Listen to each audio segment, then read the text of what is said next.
আমাদের যে সম্পর্কগুলো এখন এই মুহূর্তে মনে হচ্ছে এগুলো টেকনিক্যালি যে যুদ্ধ বিমানের কথা হচ্ছে, আমাদের তিস্তা প্রকল্পের যে ব্যাপারগুলো কথা হচ্ছে।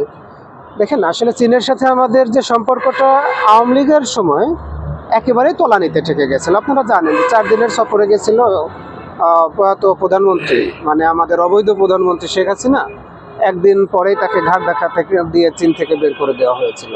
তো সেখান থেকে সম্পর্কটা মোটামুটি উন্নয়ন করতে গেলে এরকম না যে কালকে আমাদের সাথে চীনের সাথে চুক্তি হয়ে গেছে, আগামীকাল আমেরিকা আমাদের কাছ থেকে অনুমতি নিয়ে কাজ করবে, এরকম হয়ে যাবে না। আমাদের দিনে দিনে ধাপে ধাপে উন্নতি করতে হবে, কারণ ভারত আমাদের প্রকৃত বন্ধু। এটা আপনাকে মাথায় রাখতে হবে, ভারত প্রকৃতই আমাদের বন্ধু। কারণ যুদ্ধ যখন শেষ হয় ভারত আমাদেরকে সহযোগিতা করে, 15 অথবা 16 দিনের সহযোগিতা করেছিল। ওই সহযোগিতা করার পরে আমাদের বিজয় দিবস আর ভারতের বিজয় দিবস একই। আমাদের বিজয় দিবসটাও চিনি নিয়ে গেছে, কারণ কি তারা আমাদের বন্ধু।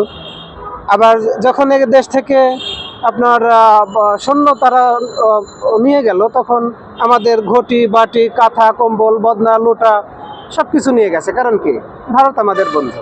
ভারতের কাছে আমাদের দুইটা জিনিস চাওয়ার থাকতে পারে। একটা হলো ওনারা এখনও তো ওই যে ওপেনে বাথরুম টাথরুম করে নদী নালা খাল বিলে, আমাদের কাছ থেকে যে বদনা লুটাগুলো নিয়ে গেছিলেন ওইগুলো হয়তো ফেরত দেন, নাইলে আপনারা একটু ভদ্র হয়ে যান। আর দ্বিতীয়টা থাকতে পারে যেটা আমাদের গণহত্যার সাথে জড়িত যারা আছে, শহীদ শরীফ ওসমান হাদি ভাইয়ের হত্যাকারীদের দেশে ফিরিয়ে দেন। আপনাদের সাথে আমরা সত্যিকারের একটা বন্ধুত্বের মেলবন্ধন গড়ে তুলি। ভারতের এখানে মাথা খারাপ হওয়ার কিচ্ছু নেই।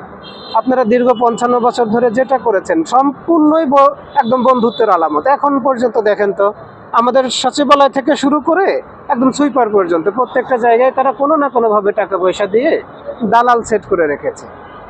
এবং রাজনৈতিক দলগুলোর ভিতরেও আমরা দেখেছি যে আসলে তারা কিভাবে দালাল সেট করে রেখেছে।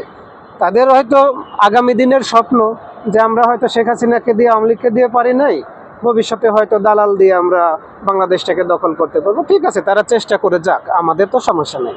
তারা যদি চেষ্টা করে আমাদের 2-4টা ছিঁড়তে পারে, আমাদের তো সমস্যা নাই, তারা করে দিক। হ্যাঁ, বাংলাদেশের আগামীর রাজনীতিতে কি হবে, আমরা জনাব তারেক জিয়া রহমানের উপর একটু ভরসা রাখতে চাই। আমি এই বয়ানটা অনেক আগে থেকেই দিয়ে আসতেছি যে আসলে সরকারকে সহযোগিতা করা দরকার, কারণ বাংলাদেশটা পুরোপুরিভাবে এখন পর্যন্ত দাঁড়িয়ে আছে ফুলসিরতের উপর। এইটা বিএনপির দোষ না। আমাদের গত 16 বছরের অত্যাচার নিপীড়নের পরবর্তী সময়ে যখন 24-এর অভ্যুত্থানটা হয়ে গেল, 24-এর অভ্যুত্থানের যারা নায়ক ছিল তারা ঠিক করতে পারে না আসলে আগামী দিনে কী করতে হবে। যখন তারা এটা ঠিক করতে পারে না, তখন কি হয়েছে, আমার ওকে ফোন দিতে হয়েছে, ডক্টর মোহাম্মদ ইউনূসকে ডাকতে হয়েছে, অভ্যুত্থানের সাথে জড়িত ছিল না এমন কাউকে উপদেষ্টা করতে হয়েছে। এখন পর্যন্ত তাদের এই ব্যর্থতার কারণে আমাদেরকে পুলসিরাতের উপর দাঁড়িয়ে থাকতে হয়েছে। এখন যদি আমরা বিএনপিকে নড়াচড়া দেই, জাহান্নামে পড়ে যাবে এবং আমাদেরকে নিয়ে পড়ে যাবে।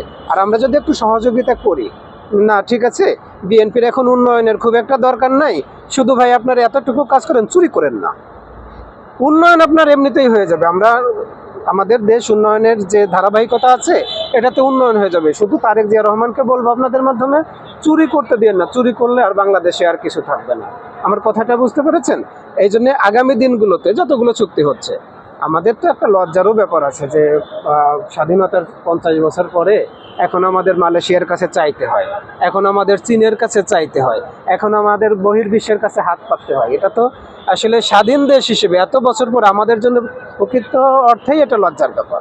তারপরেও এখন পর্যন্ত যতটুকু হয়েছে, তারেক জিয়া যতটুকু চেষ্টা করেছে, একেবারে যে আহামরি কিছু হয়ে গেছে সেটাও বলছি না। 20-22টা যুদ্ধ বিমান আমাদের রংপুর পাহারা দেওয়ার জন্য যথেষ্ট। আপনাদের 600 যুদ্ধ বিমান আছে, আপনারা পাকিস্তান সীমানায় নিয়ে যান, আপনারা চীন সীমানায় নিয়ে যান, আমাদের এই 22টা আপনাদের 600কে ট্যাকেল দেওয়ার মতো যথেষ্ট হয়ে যাবে।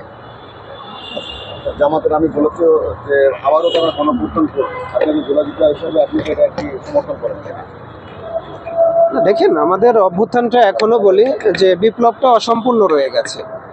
অসম্পূর্ণ রয়ে গেছে তার মানে এই না যে আমাদেরকে আবার এই মুহূর্তে বিপ্লব একটা ঘটায় দিতে হবে। বিপ্লব ঘটাইলে দুইটা কাজ হইতে পারে।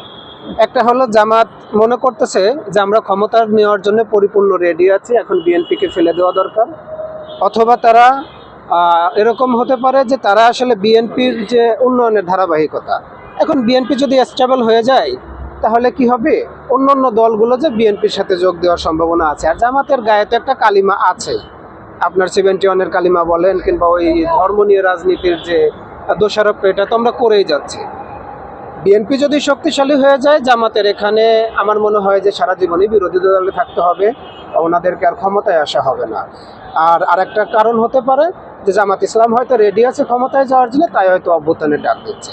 আপনারা শুনেছেন না গত 3 মাস ধরে, মানে বিএনপি ক্ষমতায় আসতে পারে নাই, বিপ্লবের সম্মুখ সারির অনেকেই বলে ফেলেছে অভ্যুত্থান করতে হবে, এই সরকারকে ফেলে দিতে হবে, আমরা আর একটা অভ্যুত্থান চাই। আমি বারবার বলেছিলাম এরা যে এই 24-এ এমপি হইতে পারে নাই, এদের চাওয়াটা হলো এবার অভ্যুত্থান হলে আমরা এমপি হব।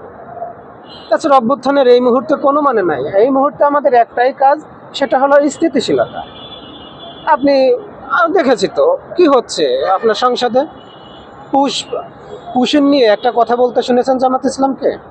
শুনেছেন? এই যে এতবার একটা বাজেট হয়ে গেল, দেখেন এই বাজেটের 4,00,000 কোটি টাকা শুধু দিতে হবে, ওই আমাদের দেনা শোধ করতে হবে। পুরো বাজেটের 75% শুধুমাত্র আমাদের যত রাষ্ট্রযন্ত্র আছে, রাষ্ট্রযন্ত্রকে চালানোর জন্য দিতে হবে। আমি তো আমার পকেট থেকে একটা টাকাও দেবো না, দিব না বলছি, দিব না। কারণ এই যে রাষ্ট্রযন্ত্র আছে এর ভিতরে আছে হলো 40% দালাল। আমি আমার পকেটের টাকা দিয়ে আমি রাষ্ট্রযন্ত্র চালাবো? কখনোই চালাবো না। তা আপনাদের জন্য 2টা বুদ্ধি দিতে পারি।